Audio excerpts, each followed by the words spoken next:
Dahil sa sobrang init, bumiyahe kami ng napakalayo para makakain lang ng bulalo. Anong bulalo? Balbakuwa yan. Sorry naman. Basta para sa inyo, ang unang subo. At syempre, para mapagpahangin na rin dito sa naglalaki ang electric fan sa ibabaw ng kabundukan. Saan ba talaga lakad mo, Koran? Guys, naghahanda pala kami. Bibiyahe pala kami ng Laguna ngayon. Kasama ko si ZB. Okay. Ay, Holot. 2:30 na pala nung umalis kami ng bahay. Daga ng init nun. Pero nung tumingala ako sa langit, parang tinakpan niya yung init. Sinilip ko na rin ang mapa ng kabundukan. Pero hindi pala nakikita sa Google kung uulan.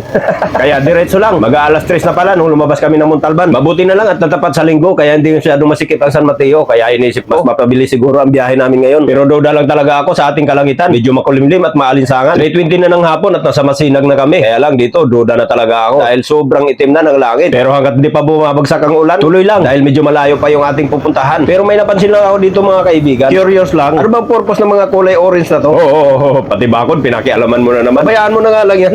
At dito tinignan ko ulit ang langit. Ako'y kinabahan na para bang pabagsak na yung ulan. Pero dito biglang nawala ang aking kaba dahil nakasabay namin si Agimat sa kalsada. Pero ang hindi ko lang alam kung anong Agimat ang kanyang dala. Kaya ito na, sa Antipolo tayo paakyat na. At dito napakalinis ng kanilang kalsada. At sa di inaasahan, biglang nabasa ang cellphone ko.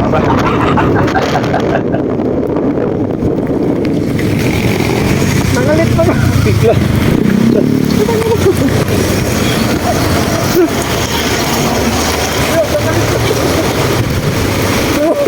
Silong muna kuya ha. Bigla kami ng ulan eh. Ayan, inabot kami ng ulan dito. Sa Señorita Rica, Don Rafael Restaurant. 3:35. Biglang huminto naman yung ulan at ayan, tuloy tayo. Buti tumigil yung ulan. At natakot siguro kasi nagkaputi na si JB. Lokal ng Teresa, ayan. Alas 4:10 na at nasa Murong na tayo mga boss. 4:20. Tanay na tayo guys. Dami rin natin kasabay ng mga nagra-ride.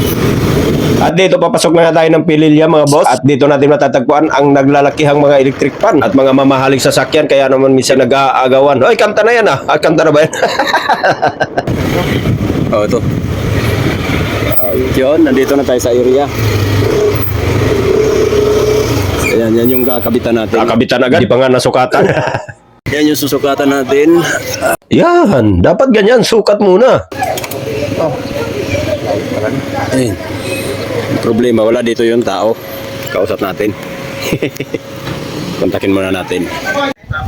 Ayan, 5:10. Ayan. So, nandito tayo sa Pami, Laguna. At ayan yung susukatan natin. Oh. Yun. Bahay na yun. Gate, grills, tapos may grills pa daw sa CR. Kayo po yung magsusukat ng gate. Ay, opo. Sige. Pauwi na pala yung mga ano ba? At yun na nga guys mga idol, natapos na pala tayo magsukat dito at sukatan natin lahat. Dito lang yan sa may Arco, Barangay Caballero. So ayan, at kung sino man ang malapit dito at napanood mo yung video, paunahan na lang. Uy, ano ba yan? Nagmamanihan ka na? Ay, mali na naman. Sorry. At dito medyo ginabi na nga ang ating pag-uwi. Sobrang dilim naman pala talaga dito pag gabi. Oy, natural, nasa probinsya ka, ano nangyari sa'yo? Ay nako, lahat na lang pinapansin mo. Tara na nga at maghanap tayo ng makainan at medyo gutom na. Yan ang gusto ko. 6:50. So, medyo gutom na. Dumaan tayo dito sa merong mga kainan dito. Tabing kalsada lang. Ayan, daming baka dyan. Ayan. So, masarap ang balbacoa dito. Ate, anong lugar to? Bugarin po. Bugarin. Mabitak pa rin po. Rizal. Rizal na. Pililya. No. Bugarin. Pililya na pala to. Meron tayo. Ayan.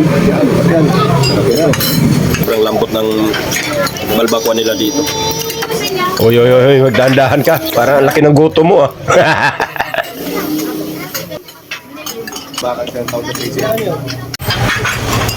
Dave, magkano sa amin? Dalawang rice, dalawang Ito yun. balbacoa. 240. 240. Ayan. Sarap ng sabaw dito, tumayo na kayo dito. Pililya lang to. Tay, shoutout ko muna sa vlog ko, te. Mars! Dinamay din pa talaga. Thank you, te, ah. Salamat po. Ayan eh, ate madamay. Okay, biyahe na tayo ulit. At medyo malayo-layo pa tayo kasi Pililya pa lang to. Dulo pa ng Rizal to. Marami pa tayong tatahakin.